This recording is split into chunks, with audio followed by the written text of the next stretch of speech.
বন্ধুরা, আজকে আমি চিকেন কষা করব অন্যরকম ভাবে। ক্যাপসিকাম আর ডিম দিয়ে আমি করব।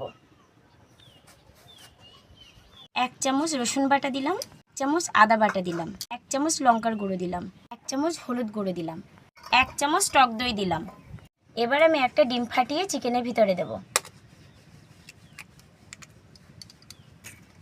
এবার আমি পরিমাণ মতো তেল দেব। এবার আমি টমেটো কুচি দিয়ে দিলাম, কেটে রাখা ক্যাপসিকামও দিয়ে দিলাম। এবার আমি চিকেনের সাথে সবগুলো মাখিয়ে নেব।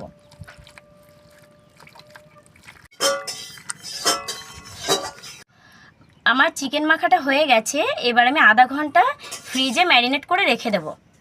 আধা ঘন্টা পর আমি ফ্রিজ থেকে চিকেনটা বের করে আনলাম। এবার আমি রান্না করব। কড়াই আমি পরিমাণ মতো তেল দিয়ে আলুগুলো ভেজে নেব।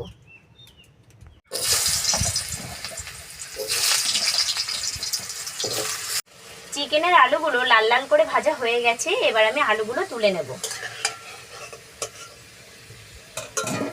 কেটে রাখা পেঁয়াজগুলো তেলের উপরে দিয়ে দিলাম। 2 থেকে 3 পিস আমি কাঁচা লঙ্কা দিলাম। হাফ চামচ হলুদ দেব। এবার বন্ধুরা, ম্যারিনেট করে চিকেনটা এবার আমি মশলার মধ্যে ঢেলে দেব।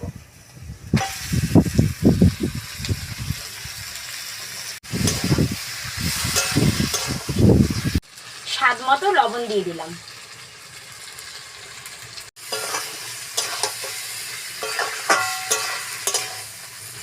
আর 1 চামচ টক দই আমি চিকেনের মধ্যে দিলাম। চিকেনটা অনেকক্ষণ কষিয়ে নিতে হবে।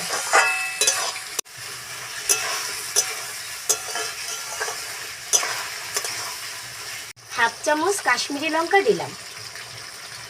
বন্ধুরা, চিকেনের কালারটা ভালো করার জন্য আমি হাফ চামচ চিনি দেব।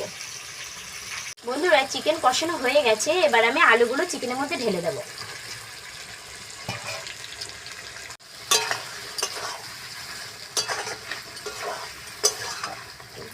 বন্ধুরা, আমার চিকেন কষানো হয়ে গেছে। এবার আমি জল ঢেলে দেব।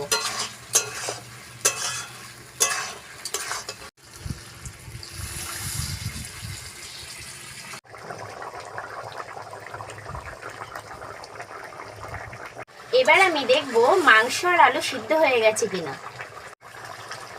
মাংস আর আলু সিদ্ধ হয়ে গেছে। এবার আমি জিরে বাটনা দিয়ে দেব। বন্ধুরা, আমি সবশেষে গরম মশলা দিয়ে নামিয়ে নেব।